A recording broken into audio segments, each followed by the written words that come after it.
Hello friends, easy ഹെൽത്തിലേക്ക് എല്ലാവർക്കും സ്വാഗതം. ജനിച്ച രാശിയുടെ 4, 7, 10 രാശികളിൽ ശനി സഞ്ചരിക്കുന്ന 2.5 വർഷ കാലയളവാണ് കണ്ടകശനി. കണ്ടകശനി കൊണ്ടേ പോകൂ എന്നൊരു ചൊല്ല് ഉള്ളതുകൊണ്ട് ഈ പേര് കേൾക്കുന്നതേ പലർക്കും പേടിയാണ്.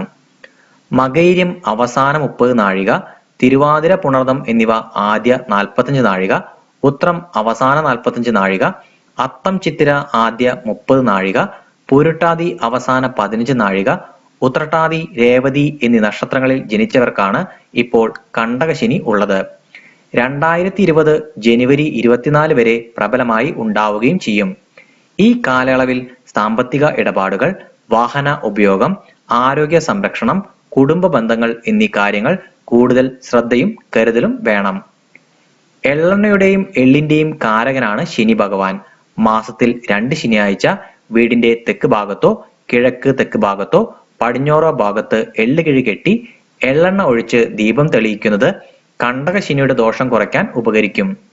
അതേ ദിവസം തന്നെ 2 നുള്ള് എള്ള് അരച്ച് പാലിൽ കലക്കി പഞ്ചസാരയും ചേർത്ത് രാവിലെ കഴിക്കുന്നതും നല്ലതാണ്.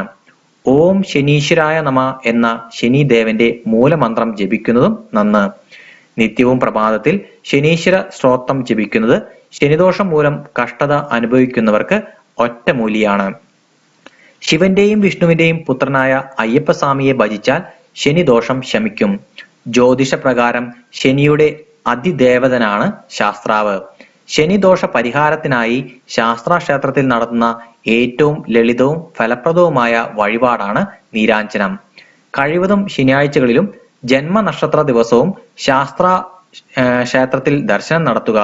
എള്ളുതിരി കത്തിക്കലും നീലശംഖു പുഷ്പാർച്ചനയും ശനിദോഷ നിവാരണത്തിന് വിശേഷമാണ്. ഉപവാസത്തോടെയോ അല്ലാതെയോ ശനിയാഴ്ച വ്രതം അനുഷ്ഠിക്കുന്നതും അത്യുത്തമമാണ്. ശനിയാഴ്ച ദിവസം കറുപ്പോ നീലയോ വസ്ത്രം ധരിക്കാം. ശനിയാഴ്ച തോറും ഭഗവാന് എള്ളുപായസം നിവേദിക്കുന്നതും ദോഷപരിഹാരമാണ്. ശനിദോഷ നിവാരണത്തിന് ഹനുമത് പ്രീതിയാണ് മറ്റൊരു മാർഗം.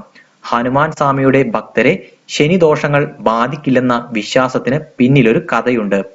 രാക്ഷസ രാജാവായ രാവണൻ ഇന്ദ്രജിത്ത് ജനിക്കാറായ സമയത്ത് നവഗ്രഹങ്ങളെ ബലമായി അനുകൂല സ്ഥാനങ്ങളിൽ നിർത്തി. ഈ അവസരത്തിൽ ശനിയുടെ രക്ഷകനായത് ഹനുമാനാണ്. ആ സന്തോഷത്തിൽ ഹനുമത് ഭക്തരെ ശനിദോഷം ബാധിക്കില്ലെന്ന് ശനിദേവൻ ഉറപ്പു നൽകി എന്നാണ് പുരാണത്തിൽ പറയുന്നത്. ഭഗവാന് വെറ്റിലമാല സമർപ്പണം പ്രധാന വഴിപാടാണ്.